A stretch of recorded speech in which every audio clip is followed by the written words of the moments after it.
Hello student, कैसे आप सब लोग। आई होप आप अच्छे होंगे। प्रैक्टिकल ऑर्गेनिक केमिस्ट्री की सीरीज में मैं आपको आज पढ़ाने वाला हूं आयोडोफॉर्म टेस्ट के बारे में। लेकिन आयोडोफॉर्म टेस्ट को सीखने से पहले हम थोड़ी सी बात करेंगे हैलोफॉर्म रिएक्शन पे, इसके बाद आएंगे आयोडोफॉर्म टेस्ट के बारे में। चलिए हम शुरुआत कर लेते हैं हैलोफॉर्म रिएक्शन की। हैलोफॉर्म रिएक्शन को मैंने इस तरीके से 3 पार्ट में डिवाइड किया है ताकि आपको जल्दी समझा सकूं। तो पहले बीच वाला चीज देखेंगे, क्या लिखा हुआ है, ब्रोमोफॉर्म एंड क्लोरोफॉर्म। ठीक है, तो जो यहाँ पे हैलो है ये किस चीज को बताता है, हैलोजेंस को बताता है। ठीक है, जैसे क्लोरीन, ब्रोमीन एंड आयोडीन। तो ब्रोमीन के लिए क्या बोलेंगे, ब्रोमोफॉर्म। क्लोरीन के लिए क्या बोलेंगे, क्लोरोफॉर्म। और आयोडीन के लिए क्या बोलेंगे, आयोडोफॉर्म। ठीक है, लेकिन ध्यान से देखिए तो यहाँ पे क्या लिखा मैंने, आयोडोफॉर्म टेस्ट, लेकिन यहाँ पे क्या लिखा है, bromoform reaction and chloroform reaction. यहाँ पे नॉर्मल रिएक्शन हो रही है, लेकिन यहाँ पे ये टेस्ट देने वाला है, ऑर्गेनिक टेस्ट देने वाला है। अब चीज आनी चाहिए दिमाग में कि आखिरकार यहाँ पे टेस्ट क्यों लिखा है। ठीक है, देखो टेस्ट वहीं लिखा जा सकता है जहां पर अगर रिएक्टेंट किसी प्रोडक्ट में कन्वर्ट हो रहा है, और प्रोडक्ट में जब वो कन्वर्ट हो रहा है तो हमें महसूस हो रहा है, मतलब उसका फिजिकल सेंस हमारे पास आ रहा है, उसको देख करके हम समझ पा रहे हैं कि हमारा जो रिएक्टेंट है वो इस प्रोडक्ट में कन्वर्ट हो रहा है, रिएक्शन हो पा रही है। इतनी बात समझ आ रही है। हो सकता है जब रिएक्शन कन्वर्ट हो रही हो तो स्मेल बदल जाए, मतलब पहले सुगंध थी बाद में दुर्गंध आने लगी, या पहले दुर्गंध थी बाद में सुगंध आने लग गई, ऐसा हो सकता है। ठीक है, या ऐसा हो सकता है कि पहले येलो कलर था बाद में रेड हो गया, या शुरू में कोई कुछ कलर ही नहीं था बाद में जाकर के वायलेट कलर आ गया। ठीक है, तो ऐसा जब कहीं भी चेंज आता है तब हम उसको टेस्ट बोल सकते हैं। इतनी बात समझेंगे। ओके, तो आपको मैं ये समझाने की कोशिश करूंगा यहाँ पे कि आयोडोफॉर्म को हमने टेस्ट क्यों लिखा है। थोड़ा सा हिंट इसमें दे देता हूं। जैसे यहाँ पे रिएक्शन में देखिए RCOCH3, ठीक है, यही मेन रिएक्शन है जो आयोडोफॉर्म के अंदर आती है। इसी पर बेस्ड बहुत सारे एग्जाम्पल बनाए जा सकते हैं। ठीक है, लेकिन मेन रिएक्शन यही होती है। RCOCH3 लिखा है, अगर उसकी reaction I2 with OH negative किया जाए तो फाइनल प्रोडक्ट जो बनता है वो मैं लिख देता हूं RCOO नेगेटिव प्लस CHI3। ठीक है, CHI3, और यहां पर भी क्या बनेगा, RCOO नेगेटिव प्लस CHBr3। ठीक है, Cl के साथ करेंगे तो क्या बनेगा, RCOO नेगेटिव प्लस CHCl3। ठीक है, देखो रिएक्शन सब में एक जैसी हुई है, कोई दिक्कत नहीं है इसमें। ठीक है, एक जैसी रिएक्शन करवाएंगे। हमने क्या किया, इस कीटोन वाले पार्ट को, इतने पार्ट को हमने देखो एसिड में कन्वर्ट कर दिया, और ये वाला जो कार्बन है, ये वाला कार्बन आयोडीन के साथ कनेक्ट होकर के क्या बना दिया, CHI3। जब हम आयोडीन यूज करते हैं उस समय हमें CHI3 का येलो कलर का क्या मिलता है, PPT मिलता है। ठीक है, अगर यही येलो कलर का PPT हमें ये बताएगा कि जो शुरू में था उसमें CH3 मौजूद था। ठीक है, क्योंकि प्रोडक्ट कलर्ड है इस वजह से हम ये कह पाएंगे कि हाँ यहां पर रिएक्शन हो चुकी है। बात क्लियर है, और रिएक्शन जो हुई है उससे ये कंफर्म हो जाएगा, क्योंकि यही कार्बन निकल के बाहर जा रहा है तो हमें ये कंफर्म हो जाएगा किनारे की तरफ CO के बगल में क्या था, CH3 था, मतलब जिससे आपने रिएक्शन करवाया था वो क्या था, मिथाइल कीटोन था, मिथाइल कीटोन था। इतनी बात समझ आ गई। ओके, अगर यही रिएक्शन हम ब्रोमीन के साथ करवाएं तो ये वाला कार्बन ब्रोमीन के साथ निकलेगा, लेकिन मेरे भाई इसका कोई प्रेसिपिटेट नहीं आने वाला, CHBr3 का कोई कलर नहीं आने वाला, ये कलरलेस है। तो शुरू में भी कलरलेस था, बाद में भी जाके कलरलेस ही हो जा रहा है, तो हमें कोई पता नहीं चलने वाला। इसका मतलब ये एक नॉर्मल रिएक्शन है, एक टेस्ट नहीं है। जबकि एक रिएक्शन है और इसके साथ साथ ये एक टेस्ट भी है जो ये बता सकता है कि हाँ रिएक्शन हो चुकी। कैसे, क्योंकि हमने प्रेसिपिटेट देखा कैसा आ रहा था, येलो कलर का। सेम कहानी क्लोरीन के साथ, और हमें पता है कि CHCl3 मतलब क्लोरोफॉर्म कलरलेस होता है। तो इस तरीके से हम यहां पर टेस्ट नहीं कर रहे, यहां पर नॉर्मल रिएक्शन कर रहे हैं, जबकि इस वाले में हम टेस्ट करके आपको समझा पा रहे हैं कि जिससे हमने रिएक्शन करवाई वो क्या था, मिथाइल कीटोन था। तो यहां पे जो आयोडोफॉर्म टेस्ट है उसके हम रिएजेंट पर आए, उससे पहले मैं आपको पहले हैलोफॉर्म के रिएजेंट पर लेके चलते हैं। देखिएगा, जैसे यहाँ पे लिखा है X2 विद NaOH। ठीक है, लेकिन वहां पे क्या लिखा है, I2 विद NaOH। ठीक है, X2 यहाँ पे क्या है, कोई सा भी हो सकता है, ब्रोमीन एंड क्लोरीन। अगर आपको लिखना है क्लोरोफॉर्म रिएक्शन तो हम क्या लिखेंगे, Cl2 विद NaOH। अब ब्रोमोफॉर्म लिखना है तो क्या लिखेंगे, Br2 विद NaOH। बात समझ में आ गई। ओके, इसी तरीके से X2 विद OH नेगेटिव, तो यहाँ पे हमने क्या लिखा है, I2 विद OH नेगेटिव, और ब्रोमोफॉर्म में क्या लिखेंगे, Br2 with OH negative. Similarly समझ में आ रहा है। ओके, सेम वे में हम लिख सकते हैं Br2 OH negative with heat, या NaOX। ठीक है, इस तरह से आप ऑक्सीक्लोराइड भी लिख सकते हो, सोडियम ऑक्सीक्लोराइड या सोडियम ऑक्सीब्रोमाइड, सोडियम ऑक्सी आयोडाइड, ये जनरल नेम है, IUPAC नेम की तरह नहीं है ये। ठीक है, ओके, आगे आते हैं जो आयोडोफॉर्म टेस्ट है। आयोडोफॉर्म में क्या है, यहाँ पे देखें NaOI, ठीक है, इसको क्या बोलेंगे, sodium oxy iodide, sodium oxy iodide, ठीक है, क्लियर है। इसी चीज को लिखा जा सकता है, मतलब इस रिएक्शन को लिखा जा सकता है NaI प्लस NaOI। इसमें से कुछ भी दिया जाए, कोई भी रिएजेंट दिया जाए, आपके दिमाग में एक ही चीज क्लिक करनी चाहिए, आयोडोफॉर्म, और इसमें से कुछ भी दिया जाए तो रिस्पेक्टिव हैलोफॉर्म दिमाग में क्लिक करना चाहिए। चलिए अब हम आपको समझाते हैं कि जो इतनी चीजें लिखी गई हैं आखिरकार ये सारी चीजें एक ही कैसे हो जा रही हैं। देखते हैं यहाँ पे क्लोरीन को हम कैसे लिख सकते हैं, chlorine negative and chlorine positive, भाई इन दोनों को मिलाकर के Cl2 लिखा जा सकता है, ठीक है। और वाटर को हम कैसे तोड़ सकते हैं, H plus and OH negative. और रिएक्शन होती क्या है, इसका पॉजिटिव इसका नेगेटिव मिला लीजिए, HNCl क्या हो जाएगा, HCl, ठीक। इसका OH नेगेटिव और इसका क्या Cl, तो हो जाएगा मिल करके क्या HOCl। बात समझ में आ रही है, ओके। तो HCl एंड HOCl ये बन जाएगा यहाँ पे। अब अगर हमने इसमें क्या डाल रखा है NaOH, तो इसकी रिएक्शन किसके साथ करा दो, NaOH negative, Na plus and OH negative, ठीक है। अब यहाँ पे देखना, ध्यान समझना, यहाँ पे क्या होने वाला है, ये एक एसिड बन जाता है और इस एसिड में क्या होता है H plus and OCl negative, ठीक है, OCl नेगेटिव ऐसा हो जाता है। ये OCl किसके साथ जाएगा, Na प्लस के साथ, तो क्या हो जाएगा NaOCl, एंड ये OH नेगेटिव इस H प्लस के साथ जाएगा तो क्या हो जाएगा वाटर। इतनी बात समझ आ गई, तो क्या बना फाइनली NaOCl। यहाँ पर हम रिएक्शन कराएं तो क्या हो जाएगा NaOH से OH नेगेटिव यहाँ से हटा देगा वाटर, एंड क्या बन जाएगा NaCl। तो सारी चीजें समझ में आ रही हूँ, देख लीजिए आप, NaCl एंड NaOCl, ठीक है। उसी तरीके से आपको यहाँ पे देखो लिखा मिलेगा NaOX, और यहाँ देखो लिखा मिलेगा NaI एंड NaOI। बात क्लियर होगी, ओके। जैसे यहाँ पे Cl है वैसे वहाँ पे क्या रहेगा, आयोडीन रहेगा। इतनी बात क्लियर है, समझ में आ रही है, ओके। हैलोफॉर्म को हम बहुत बेसिक से एडवांस तक सीखेंगे, लेकिन पहले हमें बेसिक चीजें पता होना जरूरी है। तो जो मैं यहाँ पे बताने चल रहा हूँ वो कुछ बेसिक बातें हैं, कुछ कॉन्सेप्ट आएंगे निकल के यहाँ से, वो चीजें हम यहाँ से मेमोराइज करेंगे, रिएक्शन के मैकेनिज्म को समझेंगे, तभी हमें पूरा चीजें समझ में आ पाएंगे एडवांस लेवल तक के। चलिए देख लेते हैं, रिएक्शन को देख लेते हैं। ये रिएक्शन अभी मैंने थोड़ी देर पहले यहाँ पे डिस्कस किया आपसे, बोला कि अगर कभी भी मिथाइल कीटोन मिले, क्या मिले, मिथाइल कीटोन, मतलब CH3 किनारे हो और CO, ठीक है।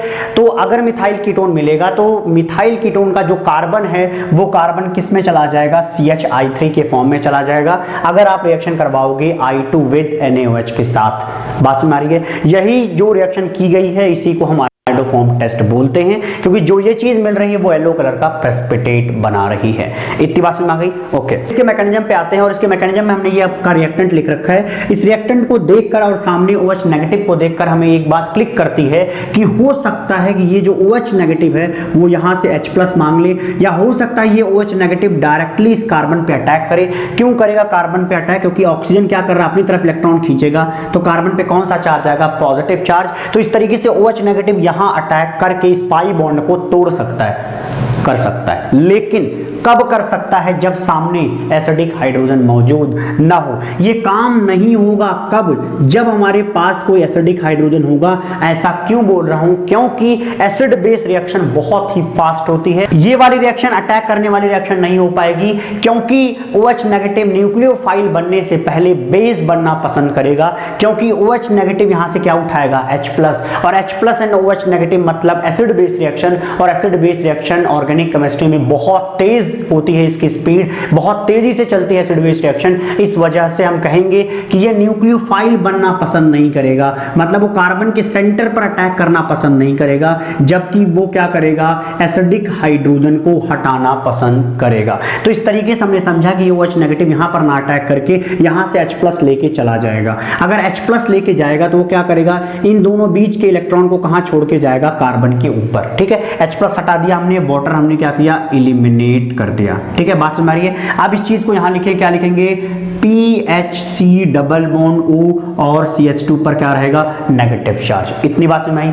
अब ये जो CH2 पर नेगेटिव है ये इसके साथ रेजोनेंस करेगा ना, इसी वजह से ये H प्लस हट पाया। क्यों, क्योंकि इस एसिड का जो कॉन्जुगेट बेस बनाया वो क्या था, स्टेबल था, इस वजह से हमने यहां से H प्लस हटा दिया, ठीक है। अब आप चाहो तो यहाँ पे रेजोनेंस करके देख सकते हो। रेजोनेंस में अगर आप करोगे तो क्या देखोगे, देखो रेजोनेंस करो तो ये क्या होगा, ये ये नेगेटिव यहाँ आएगा और ये यहाँ बन जाएगा, तो यहाँ पे क्या बन जाएगा PHO negative double bond CH2 और यहाँ पे क्या रहेगा नेगेटिव चार्ज। इतनी बात नहीं, इस तरीके से ये जो फॉर्म है ये इनोलेट फॉर्म में कन्वर्ट हो जाएगा। इनोलेट क्या है, इन एंड OH होता तो क्या बोलते ऑल, मतलब इनॉल, लेकिन नेगेटिव इसलिए हम क्या बोलते हैं इनोलेट बोलते हैं। इतनी बात तुम समझ में आ गई। ओके, तो रेजोनेंस से इनोलेट बन गया, इससे अपने को मतलब नहीं है। ये जो नेगेटिव बनाया उसकी देखिए रिएक्शन कैसे होती है, आयोडीन विद आयोडीन, ठीक है। ये क्या है I2, हमने OH नेगेटिव से पहले रिएक्शन करा दी। अब ये जो नेगेटिव बना था ये नेगेटिव I2 से क्या मांगेगा I प्लस अगर उसको दोगे तो क्या निकलेगा I नेगेटिव,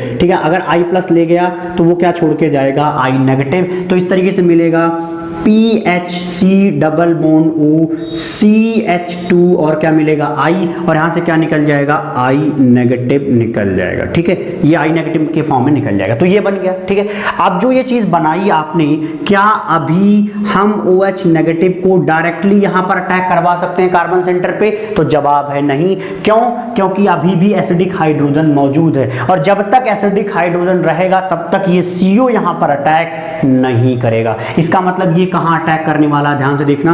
इस CH2H को मैं ऐसे लिख देता हूं H, तो ये क्या हो जाएगा, यहां से H प्लस उठाएगा, फिर दोबारा उसी तरीके से नेगेटिव चार्ज बनाओ, क्या बनेगा PHC double bond O CH negative and I।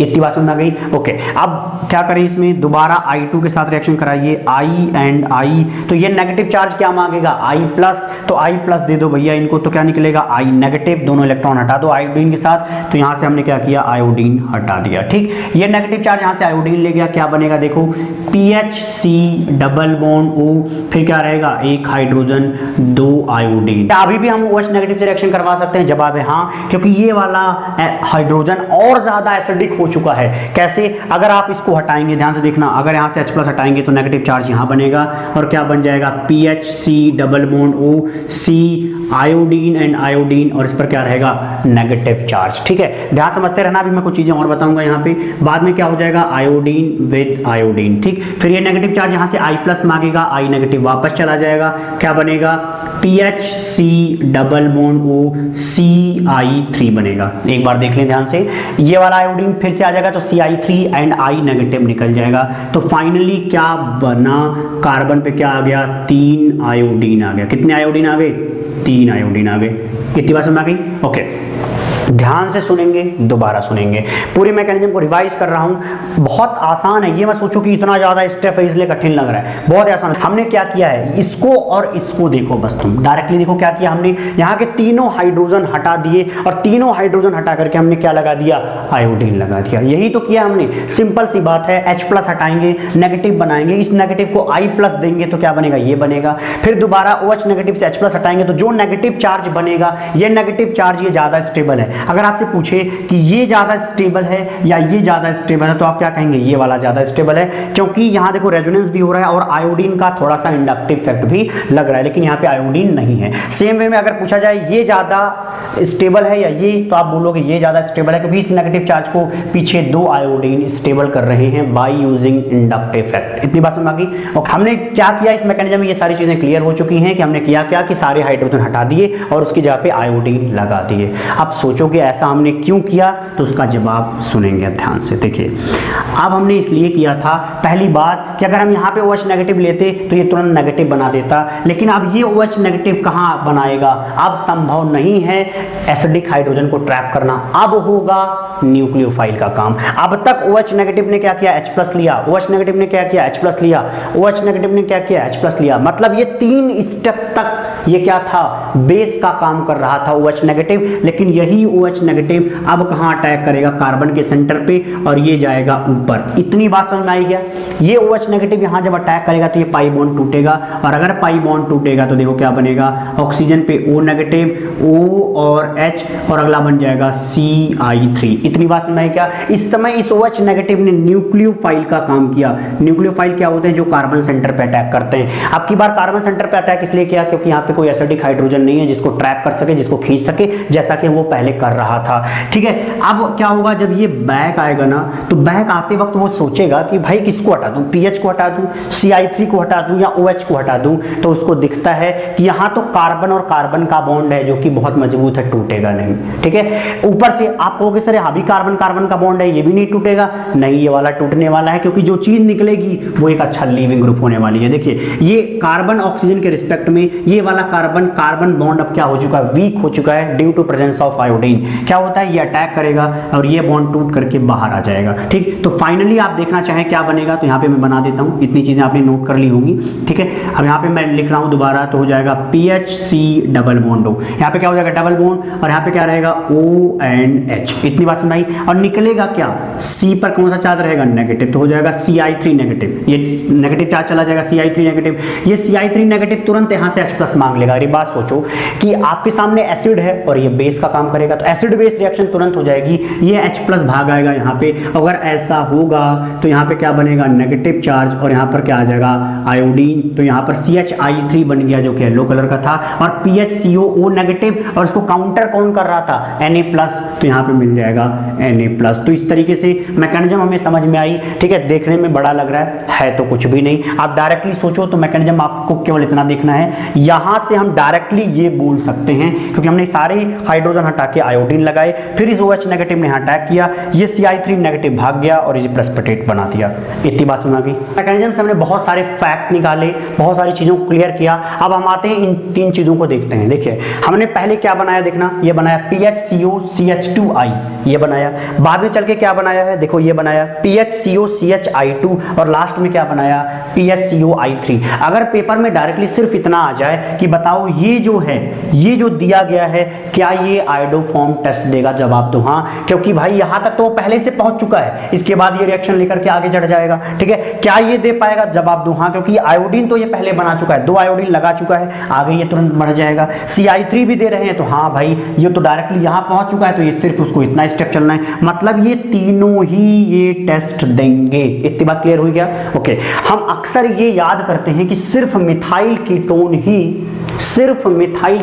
ही ये टेस्ट देता है, ऐसा नहीं है। देख लो ये मिथाइल कीटोन नहीं है भाई, ये CH3 होता तब इसको मिथाइल कीटोन बोलते, ये CH3 होता, इस तरीके से CH3 लिखा जाता तब ये मिथाइल कीटोन होता। ठीक है, मिथाइल कीटोन तो दे ही रहा है, लेकिन इसके साथ साथ क्योंकि इसी से हमने ये बनाया है मैकेनिज्म के अंदर, तो ये भी दे रहा है, इससे ये बनाया, इससे ये बनाया, इसलिए ये चारों लोग ये टेस्ट देंगे अगर हम उनको इंडिविजुअली टेस्ट करें तो। समझ में आ गया बात? अभी तक हमने जो रिएजेंट पढ़ा उसका एक नॉर्मल फंक्शन सीखा था, उसी रिएजेंट का एक दूसरा फंक्शन सीखेंगे, उसका एक दूसरा पहलू देखेंगे, जिससे कुछ अलग क्वेश्चन करने की क्षमता हमारे अंदर डेवलप होगी। चलिए देख लेते हैं क्या है I2 विद NaOH। इसकी रिएक्शन हमने इनऑर्गेनिक में पढ़ी थी, क्या हो जाता है Na विद NaOI। अभी थोड़ी देर पहले भी हमने ये चीज बता दी थी। ये क्या है, सोडियम आयोडाइड, एंड ये क्या है, सोडियम हाइपोआयोडाइड। दोबारा सुने, सोडियम हाइपोआयोडाइड। और ये जो सोडियम हाइपोआयोडाइड है ये एक ऑक्सीडाइजिंग एजेंट है। क्या ये ऑक्सीडाइजिंग एजेंट है, ये चीजों को ऑक्सीडाइज कर सकता है। कैसे कर सकता है, क्यों कर सकता है, देखेंगे ध्यान से। ये क्या कर सकता है, एक नेसेंट ऑक्सीजन देता है, एक छुट्टा ऑक्सीजन देता है ऑक्सीडेशन के लिए, और किस में कन्वर्ट हो जाता है, रिस्पेक्टिव NaI। भाई ये NaOI क्या बन जाता है, NaI एंड नेसेंट ऑक्सीजन। और ये जो नेसेंट ऑक्सीजन है, यही ऑक्सीजन जो है ऑक्सीडाइजिंग फंक्शन करने के लिए तैयार होता है, यही आगे काम आता है। चलिए देखेंगे हम अल्कोहल पर ऑपरेट करेंगे इसी चीजों को। अगर यहां पे लिखा गया है I2 विद NaOH, सवाल पूछा जाता है कि क्या ये आयोडोफॉर्म टेस्ट देगा, तो क्योंकि हमें पता है, हमने रट्टा मार रखा है मिथाइल कीटोन, इसलिए हमें लगेगा नहीं है, वो गलत हो जाएगा। उसको मैं यहां पे प्रूफ करके दिखा रहा हूं। देखिए कैसे, I2 विद NaOH में से मिलेगा हमको NaOI, और वो इस तरीके से हमको देगा एक नेसेंट ऑक्सीजन ऑक्सीडेशन के लिए। तो इस अल्कोहल का ऑक्सीडेशन हो जाएगा और ये कन्वर्ट हो जाएगा PHC डबल बॉन्ड OCH3। ध्यान से देखेंगे, यहां वाला ऑक्सीजन और यहां से एक हाइड्रोजन और एक हाइड्रोजन, ये H2O समझ लो निकल के बाहर आ गया। कुल मिलाकर हम ये बोल सकते हैं इस आपके रिएक्टेंट में से ये हाइड्रोजन और ये हाइड्रोजन, मतलब रिमूवल ऑफ हाइड्रोजन से हमें क्या मिल सकता है, इसका ऑक्सीडाइज्ड प्रोडक्ट मिलता है। तो कुल मिलाकर ये अल्कोहल ऑक्सीडाइज हो जाता है due to presence of NaOH HOI sodium hypoiodide, ठीक है। इसकी वजह से ये ऑक्सीडेशन होगा और जैसे ये ऑक्सीडेशन होगा हमें पता है कि यहां पर हमने अभी थोड़ी देर पहले पढ़ा कि ये मिथाइल कीटोन का फंक्शन दिख रहा है, इस वजह से ये कन्वर्ट होकर के हमें क्या देगा, CHI3 का एलो प्रेसिपिटेट देगा, ठीक है। वैसे हल्का एलो दिखता है, मतलब पेल एलो कलर रहता है, करेक्टली एलो नहीं रहता, ठीक है। इतनी बात समझ में आ गई, ओके। अब आके आते हैं CH3CH2OH, ये क्या दिया हुआ, इथेनॉल। क्या इथेनॉल ये टेस्ट देता है, पूछ लिया जाए तो आप सोचेंगे कि कैसे इसका जवाब दें। उन चीजों को देख लीजिए कैसे लिखते हैं। यहाँ का एक हाइड्रोजन और यहाँ का एक हाइड्रोजन हटाओ तो बन जाता है CH3C डबल बॉन्ड ONH। देखिए हमने क्या किया, एक हाइड्रोजन यहाँ का और एक यहाँ का हटा दिया, हमने क्या किया, कुल मिला के इसका ऑक्सीडेशन कर दिया बाय यूजिंग I2NaOH। फिर ये बन जाएगा ये, तो यहाँ पर देखो क्या मिल रहा है, मिथाइल कीटोन मिल रहा है, क्या, हाँ मिल रहा है। एल्डिहाइड वाला पार्ट है, कोई दिक्कत नहीं, हमें क्या चाहिए, CH3CO, ये हो गया, तो इसका मतलब यहाँ भी क्या मिल जाएगा, CHI3 का एलो प्रेसिपिटेट मिल जाएगा बाय यूजिंग दिस। अगले पे आते हैं CH3 with COH and H and CH3, ठीक है। इनके IUPAC नाम से भी सवाल आते हैं, तो IUPAC नाम आपको इनका आता ही है, ठीक है, ओके। चलिए देखते हैं, यहाँ का हाइड्रोजन और यहाँ का हाइड्रोजन अगर हटा दें तो इसका जब ऑक्सीडेशन होगा तो क्या बन जाएगा, एसीटोन बन जाएगा। और एसीटोन नो डाउट आपको ये टेस्ट देगा क्योंकि यहाँ पे मिथाइल कीटोन का फंक्शन दिख रहा है और हमें क्या मिलेगा, CHI3 का प्रेसिपिटेट मिल जाएगा। यहाँ पे देख लें तो यहाँ का हाइड्रोजन और यहाँ का ये हटा दीजिए तो क्या बन जाएगा, देख लीजिए, यहाँ पे बनेगा C डबल बॉन्ड O और क्या बन जाएगा, ये बन जाएगा। देखिए यहाँ का हाइड्रोजन है और ये क्या, यहाँ का हाइड्रोजन हटाया, ऑक्सीडेशन करवा दिया, बन गया, लेकिन ये फर्दर कुछ भी नहीं देने वाला क्योंकि COCH3 नाम की कोई चीज प्रेजेंट नहीं है। आगे अगली चीज देखते हैं, इसमें भी हम वही करने वाले हैं। क्या करेंगे, ध्यान से देख लें, क्या हो जाएगा, कार्बन डबल बॉन्ड, फिर आगे क्या आ जाएगा, C2H5। इसका मतलब किनारे मिथाइल नहीं इथाइल है, इसका मतलब ये भी टेस्ट नहीं आएगा। इतनी बात क्लियर है, ओके। जैसे मान लीजिए पूछ लिया जाए कि इसका रिएक्शन का प्रोडक्ट बनाइए, इसके रिएक्शन का प्रोडक्ट क्या बनेगा, तो सिर्फ आप ऑक्सीडेशन का प्रोडक्ट बना दें, इसके आगे वाला प्रोडक्ट मत बनाइएगा क्योंकि यहाँ पर कोई भी CHI3 निकलने वाला नहीं है। इसका मतलब ये जो कंपाउंड है ये कंपाउंड टेस्ट नहीं देगा आयोडोफॉर्म का। क्लियर है। अब तक हमने ये देखा कि कुछ एल्डिहाइड, कुछ कीटोन और कुछ एल्कोहल भी ये टेस्ट दे सकते हैं, लेकिन अगर मैं आपको बताऊं कि कुछ एल्काइल हैलाइड भी दे सकते हैं तो आप सोचेंगे किस तरीके से, चलिए वो देख लेते हैं। क्या है एल्काइल हैलाइड, अगर रिएक्शन देगा किसके साथ, I2 विद OH नेगेटिव, तो एक बात आपको समझनी चाहिए, CH3CH2Cl लिखा है और OH नेगेटिव लिखा है भाई। OH नेगेटिव यहाँ पर क्या करेगा, SN2 मैकेनिज्म से यहाँ पे अटैक करेगा और क्लोरीन को बाहर कर देगा, तो क्या मिलेगा, CH3CH2OH मिल जाएगा। इस तरीके से हमें क्या मिल जाएगा, एक एल्कोहल, और ये एल्कोहल तुरंत ऑक्सीडाइज हो जाएगा और क्या बन जाएगा, CH3C डबल बॉन्ड OH। और हमें देखो ये वाला चीज यहाँ पे देखने को मिल रहा है, मिथाइल कीटोन पार्ट, इस वजह से हम बोलेंगे कि यहाँ पर CHI3 का प्रेसिपिटेट बनेगा। इतनी बात समझ में आ गई, ओके। अब यहाँ पर भी कर सकते हो, OH नेगेटिव दिया है तो 2 बार OH नेगेटिव अटैक करवा दो, क्या बन जाएगा, CH3 कार्बन पर कितने OH, 2H, और क्या रहेगा, एक हाइड्रोजन, ठीक है। फिर क्या करिए, यहाँ से क्या हटा दीजिए, ध्यान से देखना, ये यहाँ से अगर आप वाटर हटा दें, क्या हटा दें, वाटर, यहाँ का H और यहाँ का OH, अगर हम यहाँ से एक वाटर एलिमिनेट करें, क्यों एलिमिनेट किया, क्योंकि एक कार्बन पर 2 OH ग्रुप स्टेबल नहीं है, तो इस तरीके से देखिए फिर से एल्डिहाइड वही वाला मिल गया, तो क्या देगा, वो CHI3 देगा। इसका मतलब ये दोनों क्लोराइड भी, ये दोनों हैलाइड भी क्या देने वाले हैं, आयोडोफॉर्म टेस्ट देने वाले हैं, एलो प्रेसिपिटेट देने वाले हैं। चलिए हम थोड़ा इन पर डिस्कशन कर लेते हैं। क्या है, एसिड, क्या ये एसिड देगा, चलिए देख लेते हैं। मैंने आपकी बार bromine and with OH negative लिखा है क्योंकि अब तक मैंने बहुत सारे रिएक्शन आपको आयोडीन से रिलेटेड पढ़ा दी। यहाँ पे हमें सिर्फ ये बताना रहेगा कि ये रिएक्शन होगी या नहीं होगी। चलिए देख लेते हैं। अगर एसिड की रिएक्शन हम किसमें कराएं, बेस के प्रेजेंस में विद Br2, तो पहली बात बेस क्या करेगा, H+ लेके चला जाएगा और यहाँ पर नेगेटिव छोड़ जाएगा, क्या बनेगा, CH3C double bond O negative, ये पार्ट बनेगा और वाटर निकल जाएगा, ठीक है। लेकिन क्या ये आगे टेस्ट देगा, आप सोचोगे हाँ, क्योंकि यहाँ पर CH3CO ग्रुप तो प्रेजेंट है, मिथाइल कीटोन प्रेजेंट है। क्या ये मिथाइल कीटोन है, नहीं, ये मिथाइल एसिड वाला पार्ट आ रहा है, मतलब एसिटिक एसिड वाला पार्ट आ रहा है, ये रिएक्शन नहीं देगा। ठीक है, ये कोई खास लॉजिक नहीं हुआ आपको समझाने का। चलिए आपको थोड़ा समझदारी से समझाते हैं, देखिएगा क्या होगा। अगर हम बेस लेंगे ना OH नेगेटिव, हम मान लेते हैं, चलो हम मान लेते हैं कि ये इतना एसिडिक है कि ये निकल जाएगा, अभी मैं मान रहा हूं, मैं ये नहीं बोल रहा हूं एसिडिक है। फिर क्या करोगे, ये OH नेगेटिव यहां से H+ ले जाएगा और ये इलेक्ट्रॉन यहां छोड़ जाएगा, तो क्या बनेगा CH2 negative C double bond OO negative. देखो जैसे H+ हटाओगे इसका सत्यानाश हो जाएगा। क्या बना रखा है आपने, ठीक है, ये नहीं हो पाएगा कोई इस तरह का, जो भी आपने डाई कार्बोनाइन क्रिएट किया है या नेगेटिव चार्ज क्रिएट किया है, ये स्टेबल नहीं होने वाला, क्योंकि जैसे ये रेजोनेंस करने यहां आएगा, ये इधर से रेजोनेंस करने लग जाएगा, मतलब क्रॉस कॉन्जुगेशन की वजह से ये चीज स्टेबल नहीं होगी, इस वजह से ये ऐसा नहीं बनेगा। और जब यहां पर कार्बन का हाइड्रोजन हटेगा ही नहीं तो कार्बन पर आयोडीन आएगा नहीं, तो CHI3 नाम की कोई चीज निकलेगी नहीं। इसका मतलब कि ये एसिटिक एसिड ये टेस्ट नहीं देगा। बात क्लियर है? ओके, चलिए एमाइड पर आते हैं। ये क्या है? एमाइड। जो मैंने यहां पे लिखा है वो क्या है? CH3CONH2 reaction with OH negative and Br2। आप सोचोगे कि CH3CO दिया है, टिक मार देते हैं, गलत हो जाएगा, ध्यान से सुनिएगा। ये एक दूसरी रिएक्शन है, एक अलग ही रिएक्शन है, उसको क्या बोलते हैं? Hoffmann bromamide degradation reaction. दोबारा सुनेंगे, Hoffmann bromamide degradation reaction in presence of OH negative and bromine. क्या होता है? CO गायब हो जाता है, CO गायब हो जाता है और प्रोडक्ट में हमें एमीन मिलता है। मतलब अगर हमें एमाइड से एमाइन कन्वर्जन करना होता है तब हम इस रिएक्शन का यूज करते हैं, जिसको बोलते हैं हॉफमैन ब्रोमोमाइड डिग्रेडेशन रिएक्शन। इसका मतलब कहां टेस्ट आया भाई, कहां CH3 निकला और कहां CHI3 निकल पाया?